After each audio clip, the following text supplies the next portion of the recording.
Chérif Diop, comme il l'a dit, nous avons le plaisir de recevoir Senghane Senghor.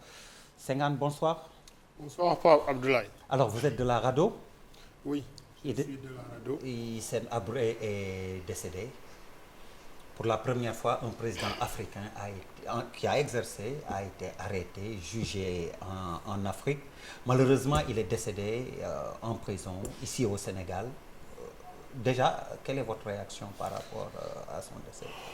C'est vrai que nous avons appris ce matin cette triste nouvelle, le rappel à Dieu de l'ancien président du Tchad, Hissène Habré, qui vit chez nous depuis 30 ans et qui, depuis une dizaine d'années ou un peu plus, a des difficultés avec la justice et qui a fini par être condamné en mai, confirmé en 2017, mai 2016, confirmé en 2017. Comme responsable des crimes qui se sont passés au Tchad pendant son régime. C'est une triste nouvelle. C'est une triste nouvelle parce que nous, organisations de droits de l'homme, nous avions averti à temps. Il y a juste 15 jours, nous avions publié un communiqué pour demander qu'il soit envoyé chez lui en résidence surveillée parce que nous le savions malade. Nous savions aussi qu'il avait des comorbidités. Et nous voulions que l'État soit conforme à sa décision de l'année passée. Parce que au mois de... lors de la première vague. Au mois d'avril, précisément 2020, l'État l'avait renvoyé chez lui pour 2 mois et on avait prétexté d'abord sa santé chancelante, mais ensuite on avait prétexté le danger que constituait la maladie.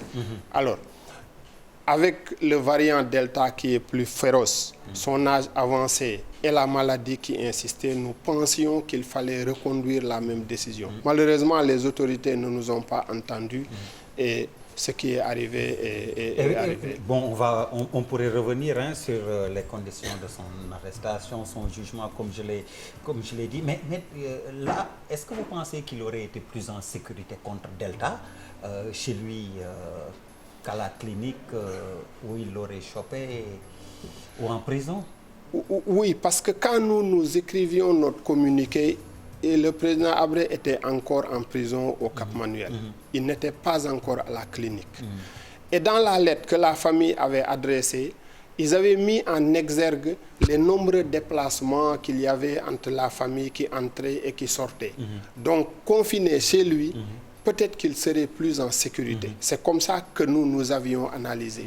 Mais malheureusement, et d'ailleurs la réaction des autorités après le décès n'est pas loin de ce que nous pensions. J'ai entendu le ministre de la Justice dire qu'ils étaient en train d'étudier une question d'utilisation du bracelet électronique. Alors donc, ils sont dans la même logique que nous. Peut-être qu'ils ont réagi tardivement. C'est vrai qu'on l'a entendu sur les ondes de la RFM, la radio Futur Média, mais justement ça pose également la gestion de la Covid en prison. Il aurait été mieux peut-être, comme vous dites, en conditionnel ou en bracelet électronique? Oui, pour ceux qui peuvent l'être. Parce que depuis l'année dernière, nous demandons une décongestion des prisons. Parce que nous demandons que les mandats de dépôt soient diminués et qu'il y ait des libérations conditionnelles au maximum, en tout cas dans les cas où c'est possible, pour un peu libérer les prisons. Parce que la pandémie ne va pas avec... Bon, on sait que l'administration pénitentiaire a pris des mesures importantes parce qu'ils ont presque confiné les prisons et cela a produit des résultats positifs parce qu'ils ont connu très peu de cas de Covid dans les prisons. Mais en rétrécissant aussi les droits de ceux qui sont des prisonniers, ceux qui sont détenus dans les prisons. Parce qu'aujourd'hui, les colis n'entrent plus, les visites ne sont plus possibles, et ainsi de suite. Et tout ça, c'est des droits qui sont dus aux prisonniers et qui créent des manquements à leur niveau.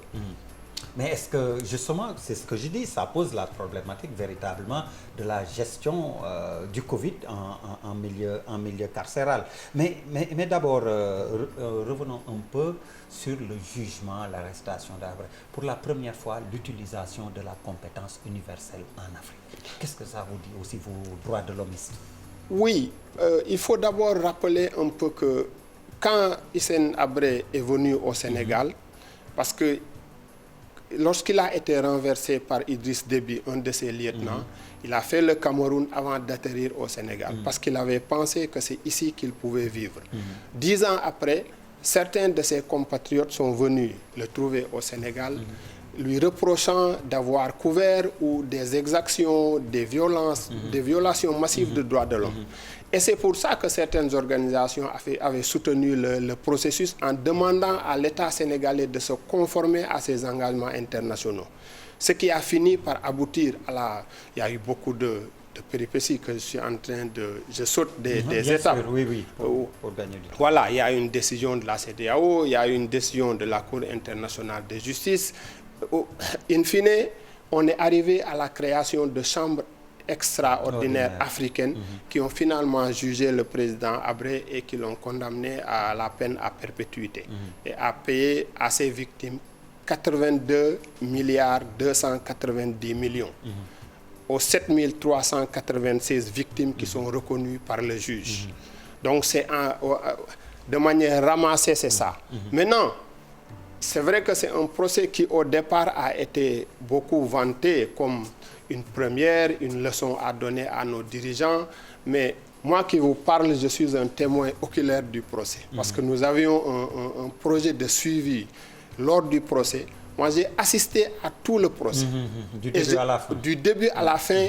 Et je pense que s'il y a à refaire, il y a énormément de choses à corriger. Parce que, oui. Comme quoi? D'abord, au départ même, c'est les textes qui ont permis de juger Habré. Parce que Habré a été jugé sur la base d'un statut. Et ensuite, on a permis d'utiliser le code de procédure pénale sénégalais. Jugé sur quel statut? Le statut des chambres africaines, oui. qui est peut-être le pendant d'un code pénal. Okay.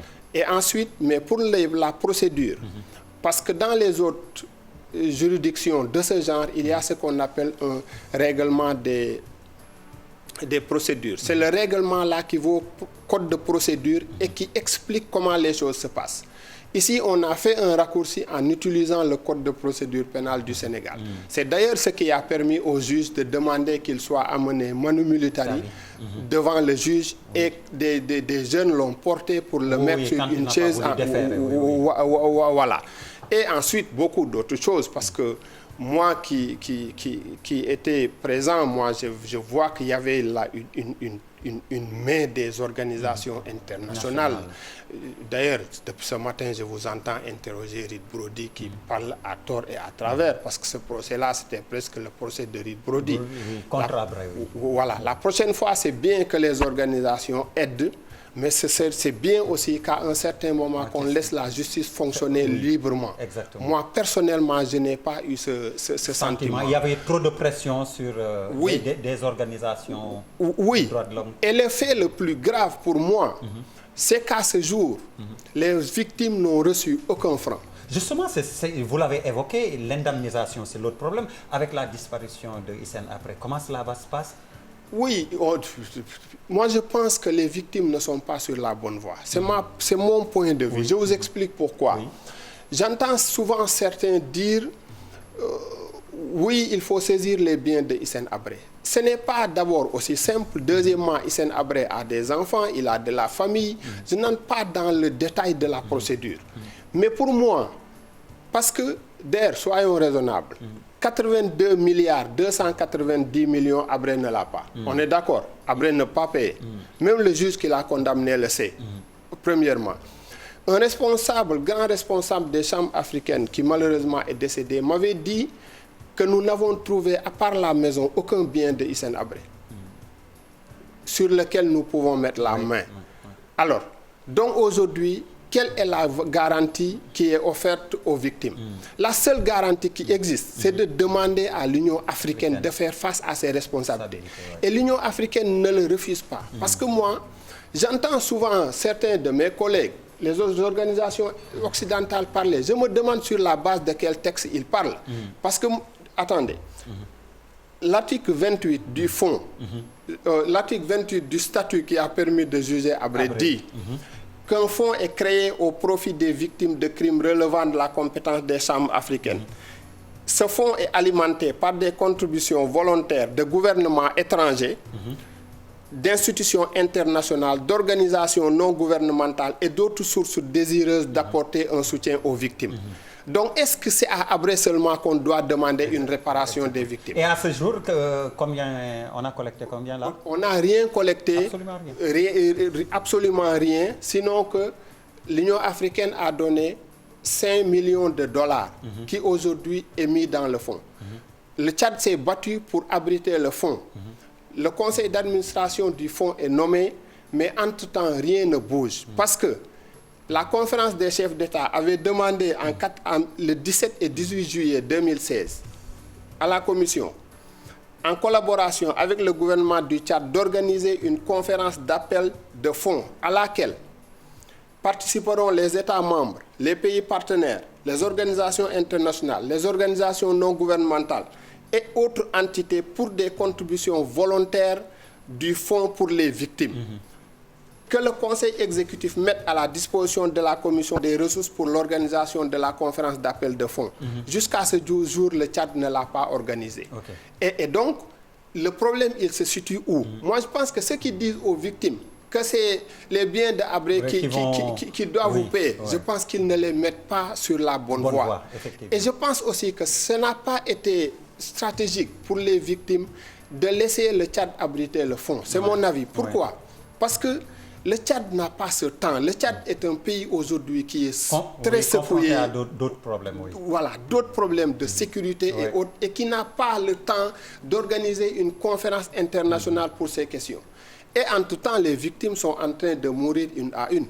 Mais de l'autre côté, ça c'est le pendant. Le procès a permis d'enrichir des gens qui, parce que beaucoup de gens ont travaillé dans ce procès, des auxiliaires, les auxiliaires qui ont travaillé avec la justice, tous ces gens-là qui ont gravité autour du procès, ils ont perçu quelque chose. Et pour certains, c'est de fortes sommes. Mais les victimes n'ont rien eu. Et c'est ça qu'il faut éviter la prochaine fois. Parce que dans des procès internationaux de ce genre, et ça, on le répète toujours, la condamnation ne suffit pas à réparer le préjudice. Alors, vous l'avez dit, il y a la réaction du président tchadien. Comme vous l'avez dit, le Tchad qui fait face à des problèmes de sécurité plutôt sobres. Mohamed Déby Itno, qui a présenté ses condoléances, mais de manière très laconique. Est-ce que le décès de Habré pourrait servir justement cette cause nationale où on essaie une réconciliation entre Tchadiens? Je pense que la question du Tchad est une question très complexe. Il faut un peu comprendre l'histoire du Tchad. Même ceux qui, en réalité, ont accusé Hissène Habré, ils ont accepté, ils ont refusé à Habré une chose qu'ils ont acceptée à Déby. Et aujourd'hui, son fils est sur la même lancée, sous la bénédiction de la France. Ça veut dire quoi? Ça veut dire que moi, je ne pense pas que depuis de longues années même, je pense que Habré n'était plus influent dans la scène politique tchadienne. Mais aujourd'hui, les Tchadiens... Mais en termes de symbole, de symbolique, deux présidents tchadiens qui disparaissent en l'espace de quelques mois. C'était Idriss Déby de manière violente récemment, et maintenant du Covid avec Habré. C'est justement, je convoque la symbolique. Oui, mais je pense que pour la question du Tchad, c'est au-delà de la symbolique. Parce qu'il faut savoir que la société civile, toute la société civile tchadienne, conteste vigoureusement la façon dont Mohamed Déby est arrivé au pouvoir. Et ils ont été reçus par Macron parce que nous avons les éléments, nous échangeons avec... Nous avons même participé à certaines de leurs réunions. Donc aujourd'hui, la voie, c'est d'essayer de mettre le Tchad sur la voie de la démocratie. Et c'est apparemment ce que les puissances occidentales ne veulent pas. Donc moi, je ne vois pas le bout du tunnel pour eux. Pour le Tchad. Oui. Bon, très rapidement, on va évoquer les conditions de détention, puisque nous vous avons sous la main en tant que membre de la RADDHO, la rencontre africaine pour la défense des droits de l'homme. Habré a plutôt bénéficié de bonnes conditions de détention, on le sait, mais les autres? Plus ou moins bonnes, parce que dans cette affaire, Habré aussi, il y a énormément de choses à dire, le temps ne le permet pas. Mais pour les autres, ce qu'il faut dire, et aujourd'hui, qui urge, ça, le Sénégal ne peut pas se passer de ça.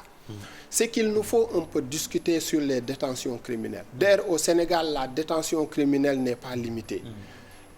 Si une personne est poursuivie pour un fait criminel, la personne peut faire 5-7 ans en prison pendant que le juge d'instruction... Même avec les chambres criminelles? Oui. Oui, parce que toutes les longues détentions que vous entendez, les remous que vous entendez en prison, en général, c'est de longues détentions parce que les chambres criminelles ne suffisent pas pour évacuer voilà. Tous les dossiers. Oui. Voilà, donc il faut un texte pour limiter, comme c'est fait en matière délictuelle, limiter la détention criminelle. Ouais.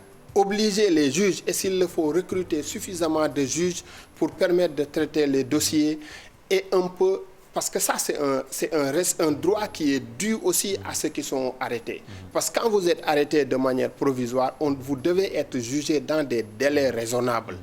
Et c'est ce qui ne se fait pas. Et il n'y a aucune base aujourd'hui pour contester cela. Et ça crée beaucoup de violations. Parce que énormément de personnes croupissent en prison pendant longtemps, sortent, et finalement, c'est des années perdues dans leur vie et sans compensation. Et ça, ce n'est pas acceptable. C'est peut-être ce que je peux dire sur la question. Voilà, merci Senghane. Nous sommes rattrapés par le temps. Merci à vous également, mesdames, messieurs, de nous avoir suivis.